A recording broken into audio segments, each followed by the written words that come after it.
aragifata kikaranzura aragihindukisa nimurenza kibirindura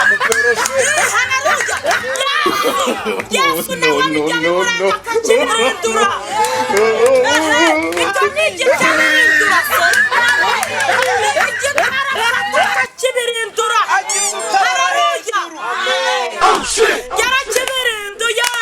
akicara hejuru nami wacu arakomeye haleluya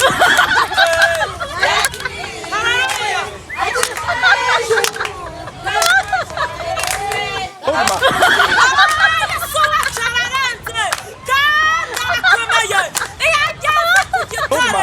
ndahinduka rurangiza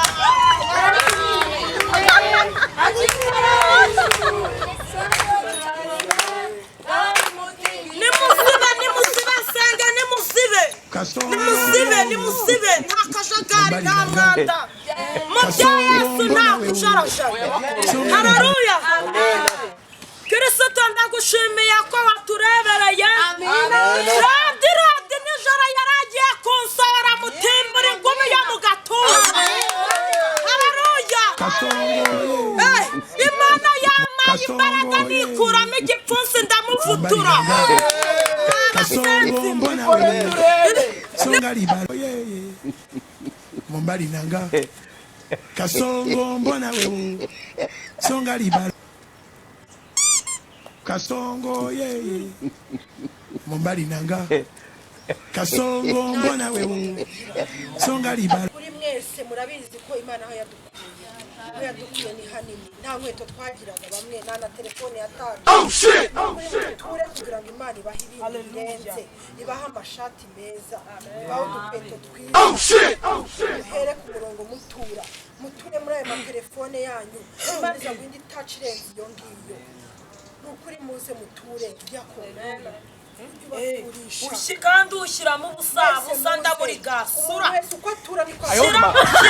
shyiramo ukaguruka Yesu cyangwa telefone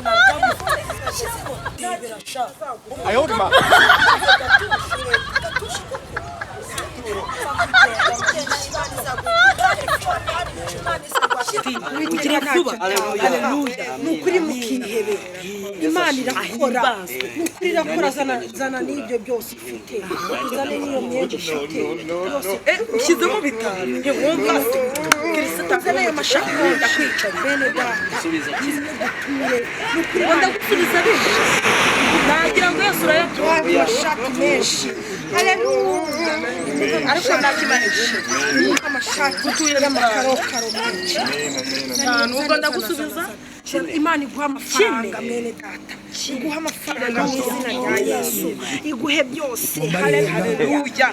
Kasongo mbona wewe songa libalo ubwo ndagusubiza bindi kuri Imana No. utamuzatura n'ibintu